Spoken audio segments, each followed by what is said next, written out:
ажлаа өгсөн үндэслэл шаардлага юу байсан? Үнэхээр үндэсний урлагийн театрын 5 газрыг өгөхгүй байх нөхцөл бас юу байсан бэ гэдэг дээр та тайлбар өгөөч. Тий, өчтөр би өдөөс хойш ажлаа хүлээлгэж өглөө. Тэгээд би бас өөрийнхөө сошиал орон дээр ил тод бичсэн. Үндэсний урлагийн их театр барихад зориулж үндэсний цэцэрлэгт хүрээлэнгийн талбайд 5 газрыг 5 жилийн хугацаатай ашиглуулах гэрээнээр одоо би гар өсөж зурхгүй гэдэг байр сууриа одоо 2 сар орчмын өмнөөс одоо дэшээ удирдлагатаа гэх юм уу тий одоо шийдвэр гаргасан хүмүүст нь илэрхийлж байсан. За тэгээд яг хэсэг хугацаанд ингэж явж байгаад ер нь бол чөлөөлөгдөхөө бол бас би ойлгож ирсэн. Яг л үр даалгавар биелүүлээгөө гэдэг шалтгаанаар өөрөө чинь чөлөөлөх жоо гэдэг үгийг бол би нийслэлийн засаг даргын тамгын газрын дараа оюун чамыг дарагтаа уулзахдаа бол сонссон байсан. Гэхдээ өчтөрийн тохиолд бол бас айгүй гинтийн л байлаа. Тэгээд ажиллаа өгч явж байна. Ер нь яг 5 газарт зөвшөөрөл өгөөд үндэсний урлагийн их театр баригдахлаар ер нь хэр болохгүй гэдэг одоо үндэслэл яг юу байсан юм бэ гэдэг. За ер нь ийм юм байна. Би зөвхөн үндэсний цэцэрлэгт хүрээлэнгийн дарга яг ямар чиглэл хэрэгжүүлдэг хүн юм бэ гэдгээс эхэлж ярмаар байгаа юм. За үндэсний цэцэрлэгт хүрээлэнгийн удирдлага дарга хэн байхаас үл шалтгаалan 2 гол одоо чиглэл буюу үйл ажиллагааны чиглэлийг бүр нин тэргүүн тавьж хэрэгжүүлдэг ийм ажил байгаа юм. Энийгээ бол өөрийнхөө бодлогын баримт бичиг болох байгууллагын 4 жилийн стратеги төлөвлөгөөндөө тусгаад түүнийг манай дээд байгууллага болох нийслэлийн засаг даргын тамгын газар баталж өгөөд за ингээд гүйцэтгэлийн төлөвлөгөө болгоод жилээр нь задлаад бид нар ингээд төсвөө аваад явж байгаа шүү дээ.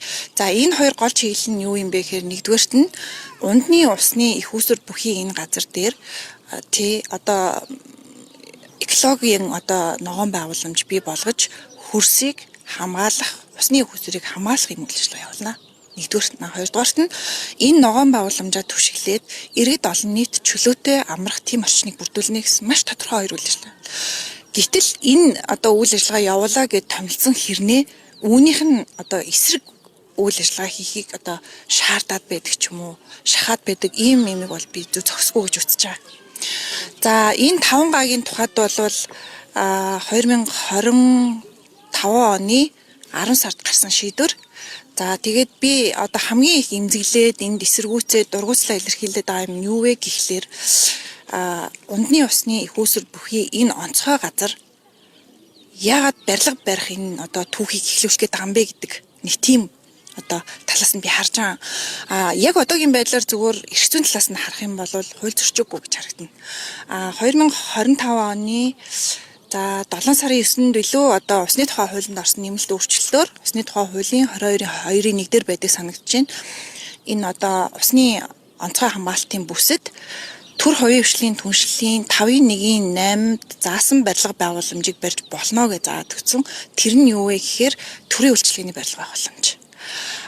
Өнөөдөр ингээд хууль зөрчөөгүй болох гээд байгаа юм шиг харагдавч зүгээр энгийн иргэний нүдээр иргэний бодлоор ч гэсэн ингээд тунгаагаад үзэхээр магадгүй маргааш дахиад хуулинд өөрчлөлт оруулна.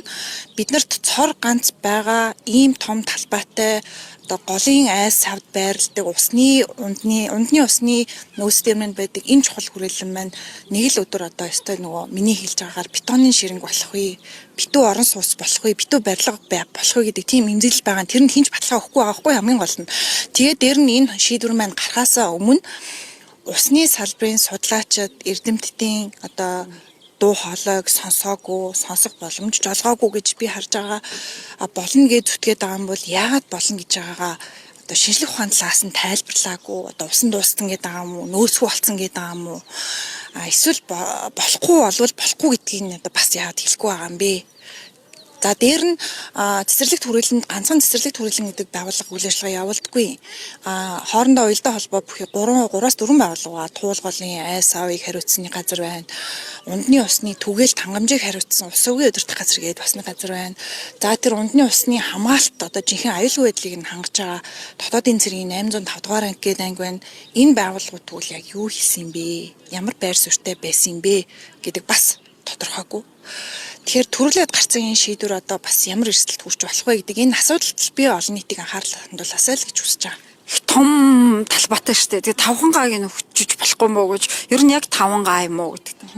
Захан үндэсний урлагийн их театр дээр бол 5 гаг одоо ашиглуулъя гэдэг л тийм л гэрээний загвар над дээр бол бие ёсоор ирсэн.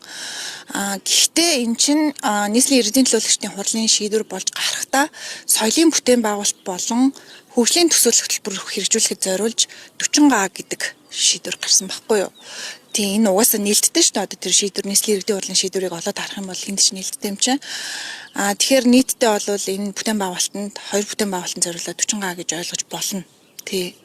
Миний одоо надад тулгараад зогссон асуудал бол соёлын яамнаас байгуулахаар ирүүлсэн засаг дарганы тамирын газартай байгуулах газар ашиглуулах буюу үндэсний урлагийн их театр байгуулах тэр л гэрээ байсан.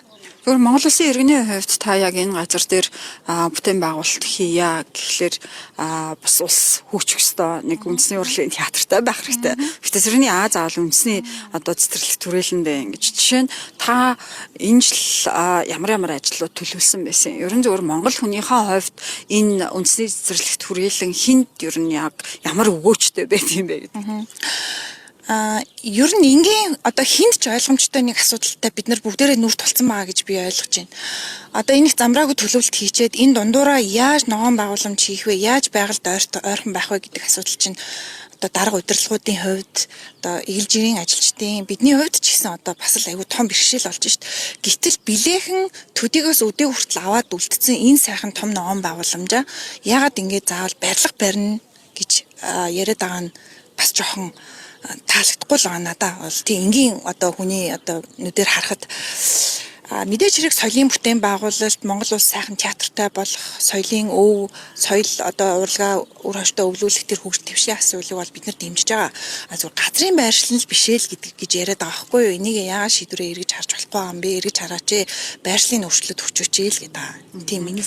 Ер нь энэ жил ямар бүтээн байгуулалт ямар одоо мод тарьдгал гэж ойлгоод байгаа шүү дээ. Цэцэрлэг түрээлэнгээ ер нь манай хамгийн том одоо ногоон ургамалтай тий ногоон байгууламжийн хамгийн том газар л гэж үзээд байна шүү дээ. Тий. Хамгийн том гэдэг нь бол ер нь бол бас судалгаа шалгалтаар нотлогдсон. Би зөвхөн захын жишээ хэлэхэд өнгөрсөн жил бол нийслэлийн хэмжээнд одоо нийт ногоон байгууламжийн тооллого явсан. Дүүрэгтэй хийгээд дүүргийнх нийслэлтэй нэгтэй. Жишээ нь зүгээр Баян зүрх дүүрэгт хийгдсэн ногоон байгууламжийн буюу мод бот сүүгний тооллого ингээд харахад дүүргийн хэмжээний нийт ногоон байгууламжийн бараг 80-90% нь үндэсний цэцэрлэг түрээлэнд хийсэн ногоон байгууламж эзлэх тийм одоо судалгаа жишээ нь харагдаж байгаа жишээний баггүй юу. Тэгэхээр энэ том ногоон байгууламж Улаанбаатар хотын нэг хүнд ноогж байгаа ногоон байгууламжид хэмжээнд бол ямар нөлөө үзүүлж байгаа вэ? Ямар хувь оролцоотой байгаа вэ гэдэг нь ойлгомжтой. За миний тухайд бол яг энэ жил нэлээд дэд бүтцийн асуудлуудын шийдэх тал дээр нэлээд бас хичээж ажиллая. Тэгэхгүй бол ер нь бол хиттэй бас энэ хол явааргүй болчихжээ гэж бодож 2-3 зорилтыг төвшүүлсэн байсан. Нэгдүгüрт нь бол нөгөө олон нийтийн зөвөөс маш их гомдол болж ирдэг нойлын асуудал. Одоо талбай дээр байгаа 8-0 бол дандаа сорулдаг шийдлэр хийсэн. Одоо өөрөөр хэлэх юм бол бохирын савтай тэрийг ингээд өвөл суллаад ингээд зогсоочдөг өвөл үйлчлэх боломжгүй 100 болохоор хүн ачаал ихтэй учраас байн зогсоогоол хаагаал ингээд соруулдаг ч гэдэг юм уу. Ийм шийдэлтэй явсаар ирсэн. За энийг бол би яг өнгөрсөн хугацаанд хийсэн хүмүүсийг нь үүсгэж байгаа юм шиг л яг зүгээр энэ тухайн цаг үедээ бол үүргээ гүйцэтгсэн. Одоо бол орчин үеийн энэ цэцэрлэг түрээлэн бол арай өөр шийдлэр те явах ёстой гэж үзэж энэ бүх одоо нойлын асуудлыг шийдэхээр солих ажлыг нь төсөв тусгацсан одоо ингээд гэрийн хийгдэ явж исэн жишээлбэл те. За тэгээд хамгийн том хоёр ажлын маань нэг нь бол COP17 буюу нэгдсэн үндэсний байгууллагын цөлжилтөд тэмцэх тухайн одоо конвенцийн талуудын 17 дугаар баг хурлыг одоо Улаанбаатар хот Монгол улс хүлээж аваад тэр дундаа цэцэрлэг түрээлэнгийн одоо зүүн хэсэг буюу 2 дугаар ээлжийн газар нутаг дээр хийгээд 10 хоног тийм ээ төр байгууламж барьж хийгээд явсныхан дараа бол бүрэн дэд бүтсэн цэцэрлэг түрээлэнд үлдэхээр тооцож энэ асуудлыг шийдвэрлүүлсэн. Өнгөрсөн намар бол нийслэл бүх дэд бүтцээ 100% хийгээд хүлээлгээд өгсөн байгаа. За тэгээ энийг түшиглээд бол дараагийн ээлжийн төлөвлөлтүүдэд бол би бас дэд бүтцтэй ядчил услааны системтэй ариун цэврийн байгууламжийн одоо төвийн шугамдаа холбогдсон болгосон байхаар ч юм уу ингэж явах боломжтой гэж ингэж үзсэн. За 3 дугаар нэг том ажил нь бол иргэдийн зүгээс маш их гомдол болж ирдэг. Одоо иргэд нэг гүүгээд тайван суугч газар алга, усанд орох газар алга, биз газар алга, хүүхэд амраах газар алга тийм ээ хуцаа солиод хийх локерч алга гэд маш олон асуудлыг тэгэхээр энэ бүгдээрийн цогцоор нь шийдээд одоо байгаа энэ 2 давхар сэндвишин барилгыг буулгаад төвийн дэд бүтцэд нь холбогдсон одоо 2 давхар иргэдийн үйлчлэгээний шинэ барилгыг бариулахаар бас зураг төслийнхэн ажлыг хийлгээд өршлөн төсөв нь гараад одоо ингээд уул нь яг засаг даргад бас танилцуулахад бэлэн болоод ингээд байж байсан. Ийм ажлуудыг илүү нь хийхээр төлөвлөж байсан. За мэдээч хэрэг нөгөө дугуйн болон явган замыг 5 сараас эхлээд засах ажлуудыг бол хийхээр төлөвлөсөн байсан. Одоо тэгээ хийх тухай гэж найдаж байна. Өмнө нь ер нь яагаад энэ тухайгаа яриаггүй юм бэ? Тэгээд одоо яг ажлаа өгөхлөөр ингээд улс төрчиж ярьж байгаа юм шиг гэдэг нэг ийм байр суурь байгаа. Та амдэр төлбөр. За би зүгээр яг нэг тийм өөрийгөө сурчлаад байж чаддгүй нэг сул талтай хүн. Гэтэ миний хувийн бодлоо зүгээр хийлж ярьж биш хийж л байх юмсан, хийж л харуулах юмсан, хийж батлах юмсан хэлсэн юм а гэж л боддог тийм хүн. Тийм учраас магадгүй энийг бас төдийлөн сурчлаад яриад ингээд байгаагүй ш магадгүй тэгээд та асуусан болохоор л бисээ хариуллаа. Ер нь ажлаа өгчлөөрөө л энийг гаргаж ирээд ингээд ажлаа өгсөн одоо юу гэдэг хариугаа авах гэж гэдэг юм уу ийм асуудлыг хөндөд ингээд улс төрчүүлээд байна гэж харж байгаа хүмүүст та юу гэж хэлмээр. Тийм л учраас би өчигдөр өөрийнхөө сошиал дээр асуудлыг бичсэн. За миний ажил өгөх асуудал сониос асуудал биш ээ. Одоо гол нь энэ ус гэдэг юм чинь бидний одоо амьд явахын, наацахын хамгийн суур хэрэгцээний нэг. Ус бол аюулгүй байдлын асуудал мөн те бид нар нэг зүгээр л одоо энгийн нэг айл одоо олон жилийн ундныхаа усыг айцгүй л уумаар байгаа байхгүй юу? Бид нар ч одоо усгүй болох гэдэг нь гэж яриад байна. Тэгэхээр би энэ асуудлыг яг өнөөдөр ярьж байгаа юм шиг л дээ. Яг би 2 сарын өмнө усны газар дээр жишээлбэл Монгол улсын усны бодлогыг хариуцдаг газар дээр очиж Батбаяр даргатай энэ асуудлаар санал солилцож ирсэн. Ер нь усны салбарын эрдэмтэд усны газар энэ дээр дуграагүй болохоор би бас юу болоод байгаа юм бол гэд ингээд бас өөрийнхөө хэмжээнд ингээд хүмүүстэй уулзаад мэдээлэл аваад ингээд явж лээсэн л та. За 3 сарын 2-нд жишээлбэл би үнсэн аюулгүй байдлын зөвлөлийн ажлын албан дээр дуудагдаж очихдоо маш тодорхой үндэслэл бүхий татгалзаж байгаа байр суурьаа өгсөн араас нь бичгээр өгсөн. Тэгээд одоо яг өнөөдрийн хүртэл би энэ асуудал ингээд яваад байгаа болохоор олон нийтийн зүгээс бас маш их гомдол ирсэн. Олон нийтийн зүгээс ирж байгаа гомдол бол би хамгийн том асуудал гэж ойлгож байгаа. Яа гэвэл үндэсний цэцэрлэг төрөлөө олон нийтийн өмч байхгүй юу?